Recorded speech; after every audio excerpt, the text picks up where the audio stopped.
ঝুঁকিপূর্ণ মজু চৌধুরীর হাট ফেরিঘাটের আরও তথ্য জানাতে যুক্ত হচ্ছেন সহকর্মী আতোয়ার মনির। মনির, ঘাটে যাত্রীদের ভোগান্তির কথা জানাবেন। ঝুঁকিপূর্ণ এই ফেরিঘাট সংস্কার নিয়ে কি বলছে সংশ্লিষ্ট কর্তৃপক্ষ? কোনো উদ্যোগ কি চোখে পড়েছে কিনা আপনার?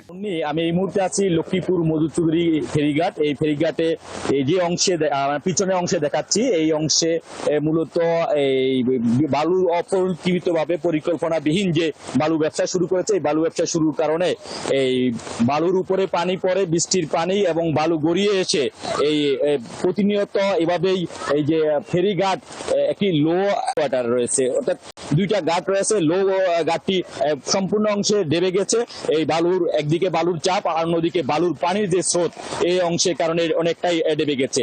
আর এছাড়া এই যে গাড়ির যে স্ট্যান্ড রয়েছে, সেই জায়গায় বালু অনেকটাই, একদিকে রাস্তাঘাট পিচ্ছিল রয়েছে, অন্যদিকে সাধারণ যাত্রী যারা আছে তারা চলাচল করতে তাদের এক ধরনের বিঘ্ন ঘটছে। অন্যদিকে গাড়ি চালকরা বলছেন যে এই কাদা দিয়ে তাদের গাড়ি ঘুরিয়ে আনতে খুব কষ্ট হচ্ছে, এতে করে তারা এক ধরনের দুর্ভোগের কথা বলছেন। এবং আরেকদিকে এই লো ঘাট দিয়ে ফেরি না আসা যাওয়ার কারণে সারি সারি অনেক গাড়ি অপেক্ষামান আছেন ফেরির, এবং যাতে করে যখন আবার এই বৃষ্টির পানি না থাকবে, বৃষ্টি না থাকবে এবং জোয়ার কমে আসবে, বাতা থাকবে, তখন ফেরি চলাচল স্বাভাবিক হবে, তখন এই ঘাট থেকে গাড়িগুলো যেতে পারবে। এতে করে গাড়ির এই একদিন দুই দিন এরকম অপেক্ষামান থাকতে হচ্ছে সাধারণত বালু ব্যবসায়ীদের পরিকল্পনাবিহীন এই ব্যবসার কারণে।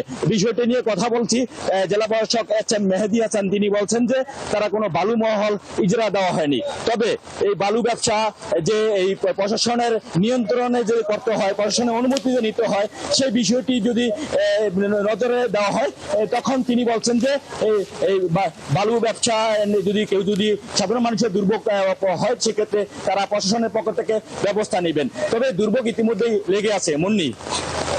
আতোয়ার মনির, অসংখ্য ধন্যবাদ। সঙ্গেই থাকবেন। দর্শক, ঝুঁকিপূর্ণ অবস্থায় রয়েছে দক্ষিণাঞ্চলের গুরুত্বপূর্ণ নৌপথ লক্ষ্মীপুরের মজু চৌধুরীর হাট ফেরিঘাট। এই বিষয়ে সবশেষ খবরাখবর নিয়ে আতোয়ার চৌধুরী মনির আমাদের সঙ্গে এতক্ষণ যুক্ত ছিলেন।